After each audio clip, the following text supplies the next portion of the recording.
평안하셨습니까? 우리가 서로 인사할 거예요. 하나님은 오늘 또 살아서 우리 가운데 역사하십니다. 네, 일부 때하고 좀 바뀐 게 있죠. 넥타이가 바뀌었어요. 빨간색이었는데 너무 강하다고 해서 네네 모니터링 해주는 비서가 있습니다. 네. 네. 많이 힘드시죠? 코로나 때문에. 그러니까 제가 이제 페이스북을 가끔 이제 보는데 페이스북에 보면 코로나가 시작된 이후에 선교사들끼리 목사님들끼리 막 서로 막 이슈 해가지고 다투는 게 있어요. 바로 대면 예배와 뭐 온라인 예배에 대한 이슈입니다. 그래서 제가 오랜 전부터 이 말씀을 좀 우리 성도님들하고 나눠 줘야 되겠다. 그래서 좀 균형 있게 우리가 하나님 앞에 좀 배워서 예배자로 섰으면 좋겠다라는 생각이 있어서 오늘 말씀을 준비했습니다. 내 말을 믿어라. 요한복음 4장 26절까지 말씀을 갖고 여러분과 좀 나누기를 원합니다. 한 여자가 등장하죠. 우리가 너무 잘 아는. 오늘 말씀은 작년도에 제가 좀 여러분과 이미 나눴던 말씀 중에 하나입니다. 5번의 결혼에 실패한 한 여인, 그리고 지금 한 남자와 또 동거를 하고 있습니다. 근데 조금 더 들여다보면 여러분, 당시 한 여인으로서 인생을 살아가는 것이 결코 쉽지 않았던 문화적 상황이 있었습니다.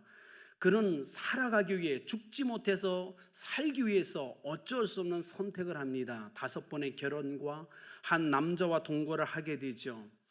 그러면서 그가 느낀 게 하나가 있어요.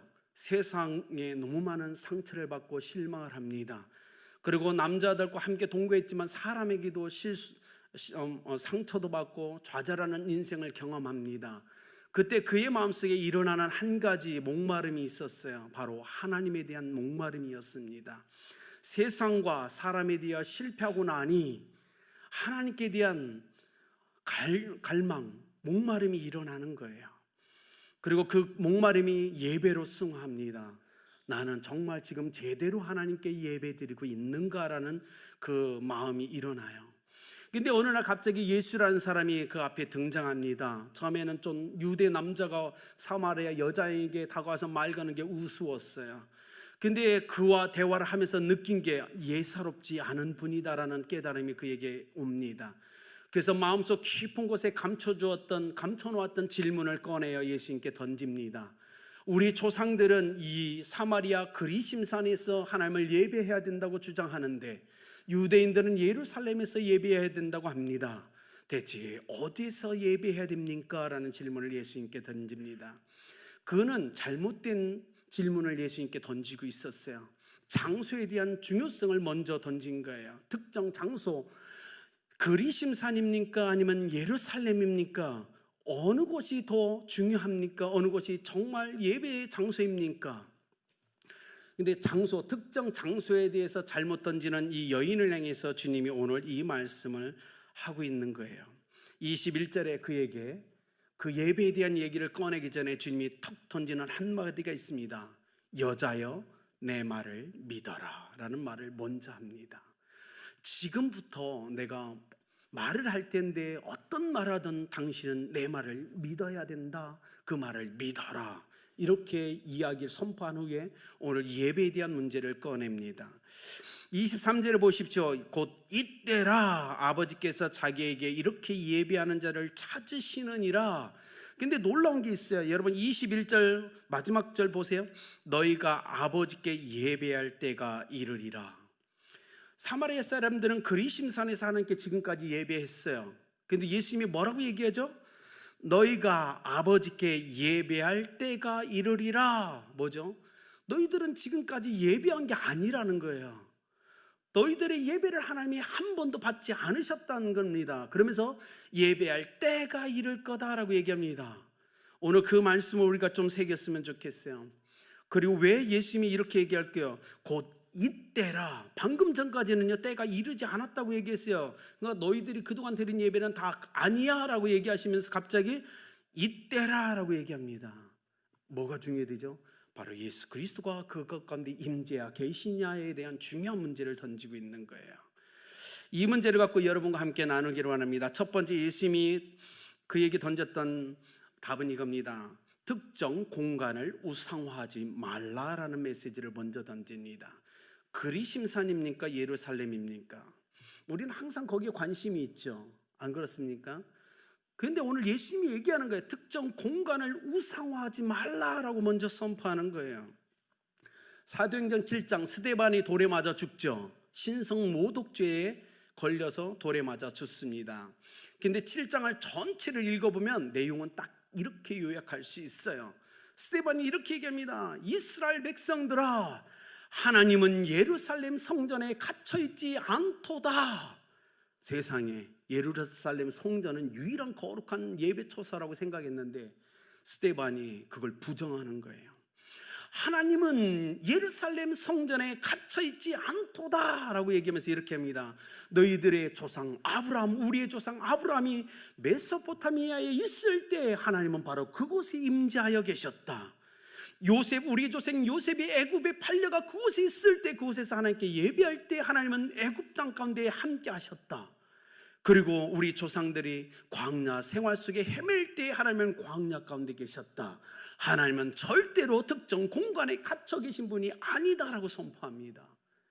그것 때문에 화가 난 거예요. 이스라엘 백성들, 제사장과 바리새인과 서기관들 화가 난 거예요. 그래서 신성 모독죄로 스데반을 죽여버립니다. 여러분은 어떻게 생각하십니까? 하나님은 특정 공간에 갇혀 계실까요? 이 문제를 먼저 해결해야 됩니다. 여러분, 이건 중요한 거예요. 누가 성전을 지었죠? 솔로몬이 제일 먼저 지었죠. 그런데 솔로몬이 성전을 짓고 지을 때 하나님께 했던 기도를 아십니까? 생각나십니까? 이렇게 얘기죠. 하나님, 하나님, 어떻게 그 높고 위대하시며 거룩하신 하나님이 이 땅에 거하시겠습니까? 하늘의 하늘이라도 하나님을 모시지 못하겠거든 하물며 내가 손으로 지은 이 성전에 하나님이 계시겠습니까? 뭐예요? 솔로몬도 알고 있었어요. 하나님은 성전에 갇혀 계실 분이 아니라는 사실을 정확히 인지하고 있었죠. 그런데 어떻게 해요? 시간이 지난 후에 성전이 우상화가 된 겁니다. 여러분, 마태복음 23장에 그 예가 나오죠. 16절에 누구든지 성전으로 맹세하면 아무 일 없거니와 성전에 금으로 맹세하면 지킬지라. 또한 제단으로 맹세하면 아무 일 없거니와 그 위에 있는 예물로 맹세하면 지킬지라. 처음에 성전을 지을 때는 정말 거룩한 마음으로 하나님께 봉헌하고자 세웠어요. 어느 순간 그 성전이 하나님이 받으셔야 할 예배의 그 자리에 성전이 올라가 있었어요. 우상 숭배가 펼쳐지고 있었어요. 그 모습을 조용히 보고 있던 예레미야 선지자가 주전 7세기 이렇게 얘기합니다. 이스라엘 백성이여, 이것이 하나님의 성전이라 하는 거짓말을 믿지 말라. 그가 그렇게 이스라엘 백성을 울면서 울음의 선지자로서 그가 인생을 살아갔지만 이스라엘 백성을 향하여 외칩니다. 이것이 하나님의 성전이라는 거짓말을 믿지 말라. 왜요? 거짓말이었어요. 왜요? 우상화가 되었거든요. 하나님을 예배해야 되는데 성전이 우상화돼서 그 성전이 하나님의 자리를 차지하고 있습니다. 그러니 그것이 온전한 성전입니까? 그러니 예레미야가 외치는 거예요. 이 성전이 하나님의 성전이라는 거짓말을 믿지 말라고 얘기합니다. 그 선포 위에 어떤 일이 일어나죠? 여러분 잘 아시는 주전 586년에 바벨론이 침공합니다. 그리고 성전을 파해버리죠. 이스라엘 백성들은 바벨론 포로로 가죠. 왜요? 하나님이 그들을 성전을 우상화했기 때문에 우상을 치우신 거예요. 누가? 하나님이. 바벨론 포로로 끌려갔다가 풀려납니다. 이제 마음이 회복됐어요. 그래서 온전한 마음으로 다시 성전을 지읍니다. 그런데 문제는 또 시간이 지나니까 어떻게 돼요? 성전이 또 우상화가 되는 거예요. 그래서 어떻게 해요? 우리가 아는 주 70년 로마 제국의 티토스를 통해서 하나님이 다시 돌 하나도 도르게 남지 않고 예루살렘 성전을 전부 파괴해버립니다. 왜요? 하나예요. 특정 공간을 우상화했기 때문에 그래요.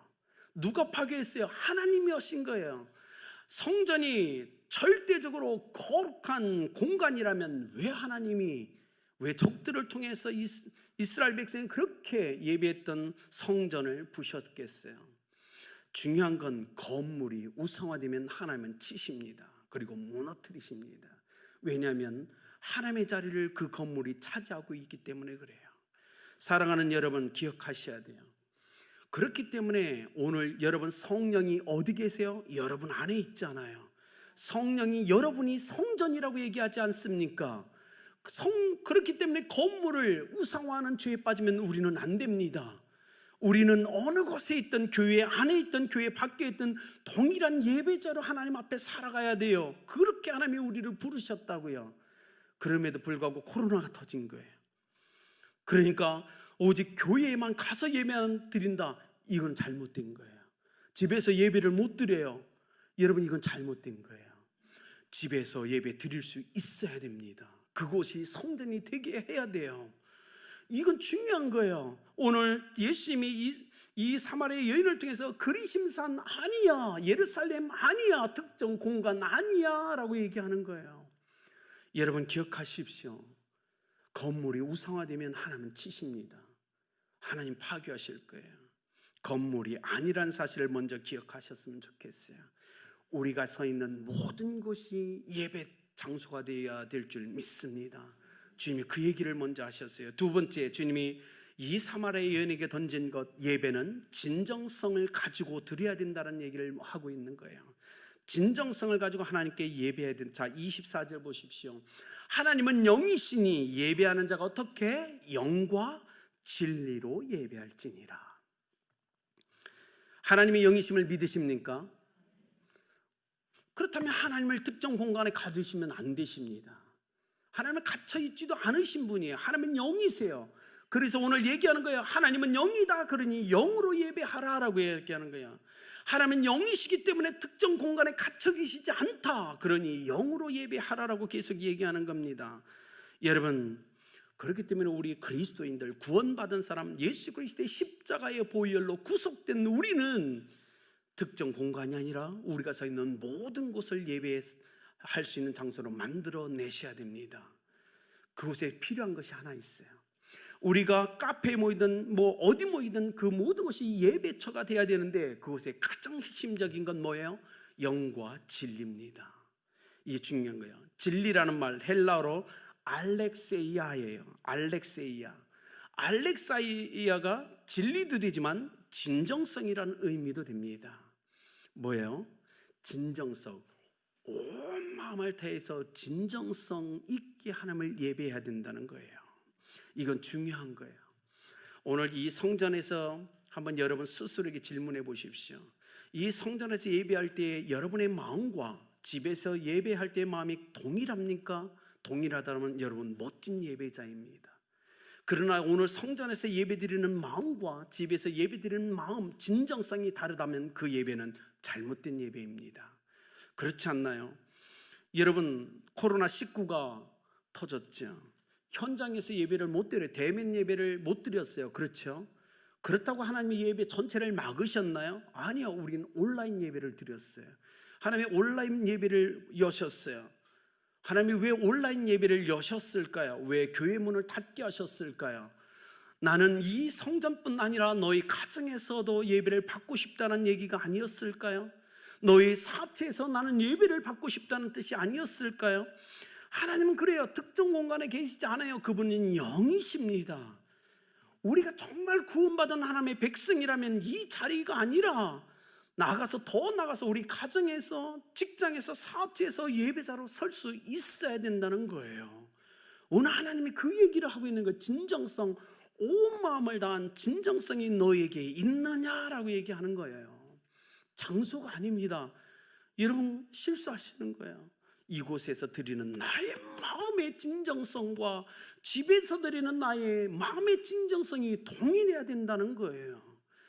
이 사마리아 여인을 향하여 주님이 그 얘기를 하고 있는 겁니다. 코로나가 터졌어요. 우리가 대면 예배를 못 드렸어요. 집에서 처음에는 가족 다 모아놓고 양복 입고 넥타이 메고 예배했어요. 그렇죠? 일주일 후에 넥타이 풀렀죠. 2주일 후에 양복 벗으셨죠? 3주 후에 어떻게? 혹시 잠옷 입고 드리진 않으셨어요? 이게 문제라는 거예요. 진정성에 대한 문제. 그렇다면 하나님은 그 예배 안 받으셨어요. 여러분 차 안에서 예배 되는 거예요. 야외, 공원 예배 드릴 수 있어요.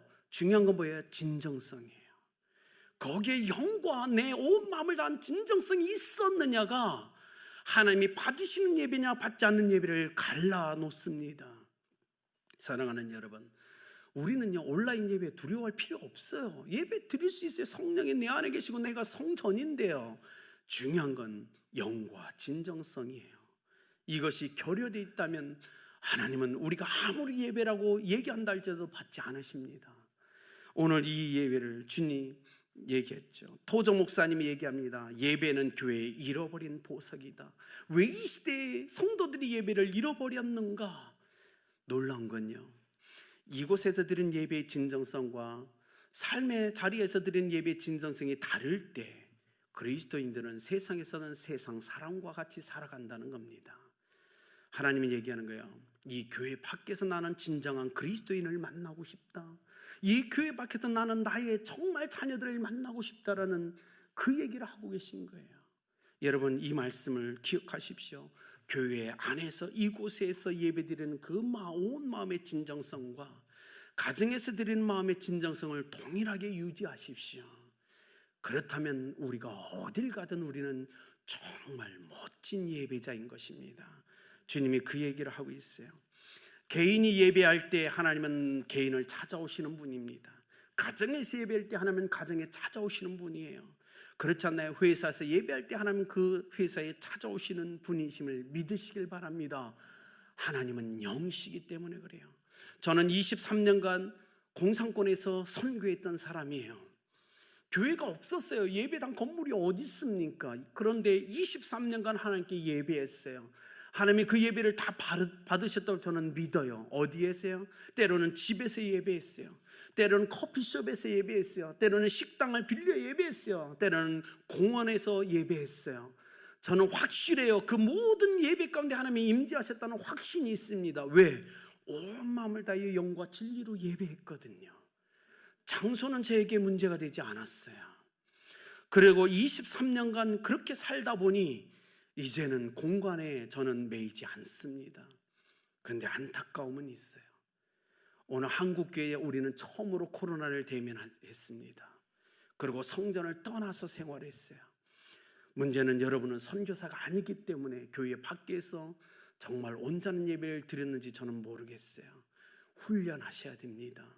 예수님 계시록에 보면 예수님이 이 땅에 오시기 전에 더 큰 환란이 우리 가운데 닥칠 거라고 성경은 얘기합니다. 그때를 위해서 우리는 훈련해야 됩니다. 어느 곳에 있든 영과 온 마음을 다한 진정성을 가지고 하나님께 예배할 수 있도록 우리는 훈련해야 됩니다. 그래서 앞으로 더 큰 환란이 우리 가운데 올자, 그래서 이전에 모이지 못할지라도 우리의 삶의 그곳에서 온 마음을 다해 하나님을 만나고 하나님을 경외해야 돼요. 그 예배자로 살아가시길 예수님의 이름으로 축복합니다. 그곳에서 가장 중요한 게 뭐라고요? 영과 온 마음을 다한 진정성입니다. 그렇게 하셔야 돼요. 그렇게 예배자로 살아가셔야 돼요. 사랑하는 아름답게 목자, 목녀님들 영적으로 많이 힘들죠. 그러나 하나님이 여러분에게 맡겨준 영적 목양의 사역을 포기하시면 안 됩니다. 목양을 하시면서 목장 식구들에게 신령과 진정으로 예배하는 걸 여러분 가르쳐 주셔야 돼요. 같이 못 만날 때 그들 스스로가 하나님 앞에 예배자로 설 수 있도록 여러분이 훈련시켜 주셔야 됩니다. 때로는 같이 두세 가정이 모여서 이곳에 못 나올지라도 가정에서 모여서 예배 드리면서 가르쳐 주셔야 되고, 안 되면 한 가정씩 여러분 가정에 초대해서라도 신령과 진정의 예배를 가르쳐 주셔야 돼요. 그렇게 훈련해 내시길 예수 그리스도의 이름으로 축복합니다. 놀라운 거예요. 여러분의 삶에 세 번째, 그렇다면 이렇게 질문할 수 있어요. 그렇다면 오늘 이 교회, 이 연합 예배를 소홀히 해도 되는가라는 질문 던져야 됩니다. 아닙니다. 이 성전, 이곳 연합 예배도 소중하게 여러분 생각하셔야 된다는 거예요. 왜죠? 솔로몬이 예루살렘 성전을 다 완공한 후에 하나님께 기도합니다. 열왕기상 그때 열왕기상 9장 3절에서 하나님이 이렇게 얘기해요. 내가 거기 성전에 내 이름과 내 마음과 내 눈길을 두리라 라고 얘기하셨어요. 하나님은 갇혀 계시지 않으세요, 장소에. 그런데 하나님이 얘기하셨어요. 그럼에도 불구하고 그 성전에 내 이름과 내 마음, 내 심령 심장과 내 눈, 불꽃 같은 내 눈을 가지고 그곳에 임재하겠다라고 얘기하셨어요. 여러분, 그렇기 때문에 이 성전, 우리 연합예배는 소중한 겁니다. 하나님이 무시하지 않았어요. 인정하신 거예요. 성전의 중요성을 하나님이 인정하셨다는 겁니다. 여러분, 이곳에서 내가 너희 백성을, 나의 백성을 만나 주겠다라고 선포하신 거예요. 여러분, 믿으십니까? 이곳에 하나님의 이름이 있음을 믿으십니까? 이곳에 아버지의 마음이 있음을 믿으십니까? 이곳에 바로 하나님의 심장이 있다고요. 이곳에 하나님의 눈길이 머물음을 믿으십니까? 이거는 하나님이 오신 말씀이에요. 이곳에 하나님의 이름이 있습니다. 누구보다 뛰어나시고 거룩하시고 완전하신 하나님의 이름이 성전에 있습니다. 이곳에 아버지의 마음, 아버지의 심장이 있습니다. 이곳에 하나님의 불꽃 같은 그 눈동자가 이곳에 머물고 있다는 거예요. 그렇기 때문에 오늘 성전을 무시하는 사람들은 잘못 배운 거예요. 성전은 그만큼 중요한 겁니다. 그러나 기억하십시오. 이스라엘 백성이 실패했던 것처럼 이 공간이 우상화되면 안 된다는 사실은 꼭 기억하셔야 돼요. 누구에 집중하라고요? 하나님께. 성전을 우상화하면 안 돼요. 중심은 하나님이십니다. 이곳에 이름과 그 심장을 두시고 그 불꽃 같은 눈동자를 이곳에 두시고 바라보시는 하나님께 집중해야 돼요. 이건 중요한 겁니다. 예수님이 뭐라고 말씀하셨죠? 누가복음 2장 49절, 예수께서 이르시되 어찌하여 나를 찾으셨나이까? 내가 내 아버지 집에 거해야 될 줄을 모르셨나이까? 내 아버지 집이라고 예수님 얘기하셨어요. 성전은 하나님의 집임을 믿으시길 바랍니다. 그러나 성전이 우상화되어서 예배를 받는 존재가 되면 안 된다는 사실을 기억해야 돼요.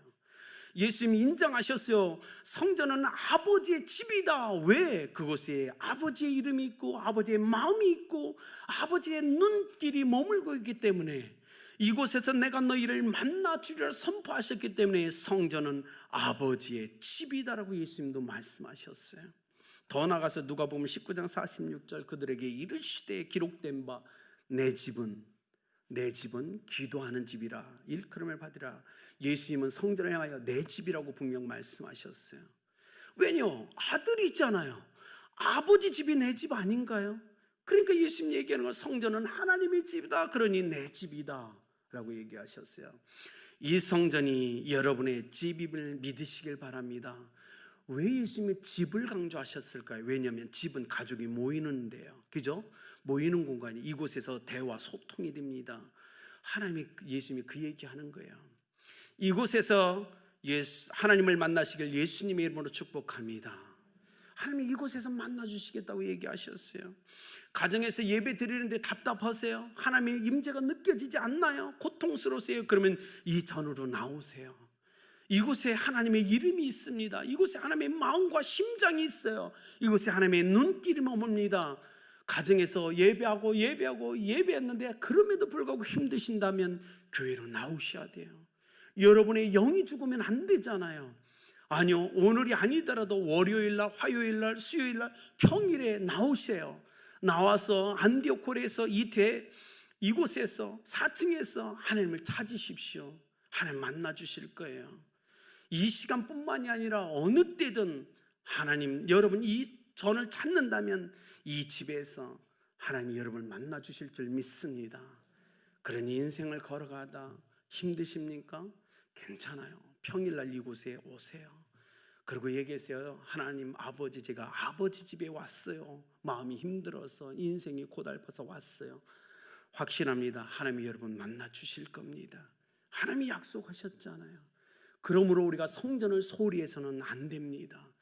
그래서 저는 여러분이 균형을 잡기를 원해요. 너무 우리가 특정 공간을 우상화하면 절대로 안 된다. 그렇다고 성전을 무시해서도 안 된다. 잡으세요. 이곳에 막힌다면 집에서 온라인 예배를 들으십시오. 온 마음을 다해 들으십시오. 찻집에서 들으시면 돼요. 괜찮아요. 식당에서 들으세요. 하나님 받으실 거예요. 그러나 그럼에도 불구하고 힘들 땐 제단을 찾으십시오. 하나님 이곳에 임재해 계심을 믿으시길 바랍니다. 여러분, 연합예배는 의지적 결단과 행동을 요구하는 거예요. 제가 오늘 이곳에서 설교하면서 제가 원하는 건 여러분을 어떻게 하면 온전한 그리스도의 제자로 만들어낼까를 고민하며 말씀을 선포해요. 오카노 목사님이 그러셨어요. 나는 모든 성도를 제자화하기 위해서 설교한다라고 오카노 목사님 얘기하셨어요. 저도 동일합니다. 오늘 말씀을 들고 결단하셔야 돼요. 아, 그렇구나. 삶의 거룩한 예배자로 내가 살아가야 되겠구나. 내 집을 예배 장소로 만들어야 되고, 내 회사를 예배처소로 만들어야 되고, 내가 자주 가는 커피숍이 하나님을 예배하는 장소로 만들어야 되겠구나 결단하셔야 돼요. 그래서 더 큰 환란이 오기 전에 훈련하십시오. 여러분의 삶의 모든 자리가 하나님을 예배하는 장소가 되도록 훈련하십시오. 그것만이 우리의 영이 살아나는 유일한 기름을 믿으시길 바랍니다. 그러나 그 예배 때 필요한 게 있죠. 흠없는 영원한 제물 되신 예수 그리스도, 그 십자가에 못 박힌 그 거룩한 이름을 가지고 하나님 앞에 예배자로 서야 됩니다. 하나님은 얘기하셨어요. 너희가 내 앞에 예배자 설 때 빈손 들고 나오지 말라고 구약은 얘기합니다. 제물을 항상 요구한 것 우리 알잖아요. 예배 때 제물이 필요했다고요. 그러나 우리에겐 영원한 제물이 이미 주어졌음을 믿으시길 바랍니다. 그리고 영원한 제물을 갖고 하나님 앞에 서세요. 가정에서 예배할 때 영원한 제물 대신 예수 그리스도를 의지하여 서십시오. 그분의 이름을 의지하여 서십시오. 예수 그리스도가 임재하지 않은 곳은 거룩한 예배가 되지 않습니다. 그러니 예배드리기 전에 주를 구하십시오. 그렇게 인생을 살아가시길 예수 그리스도의 이름으로 축복합니다. 제가 결론을 맺고자 합니다. 세계 그 당구 챔피언, 남자분들은 아마 예전에 좀 쳐보셨을 텐데, 세계 당구 챔피언이었던 윌리엄 호프 주니어라는 사람이 있었어요. 유명했던 사람인가 봐요. 저는 당구를 쳐본 적이 없어서 잘 몰라요. 윌리엄 호프 주니어, 그가 이렇게 얘기했습니다. 그가 세계 챔피언이 된 후에 당구에 방해가 되는 모든 방해물을 제거한다. 그 처음에 당구를 치기 전에 그걸 한대요. 당구에 방해되는 모든 주변 것들을 다 먼저 치운대요. 두 번째, 경기 중에 모든 에너지는 당구에 집중한다. 주변에 뭔 일이 나든 당구가 시작되면 당구에 온 모든 걸 다해 집중한대요. 세 번째, 한 구를 완벽하게 치려고 최선을 다한다. 네 번째, 다음에 칠 동선을 계산하며 친다. 다섯 번, 결과와 상관없이 연습을 끊임없이 계속한다. 제가 왜 이 얘기를 해드리겠어요? 여러분이 거룩한 예배자로 설 때 5가지 원칙을 얘기해 드리고 싶어서, 첫째, 예배에 방해가 되는 모든 방해물을 제거하십시오.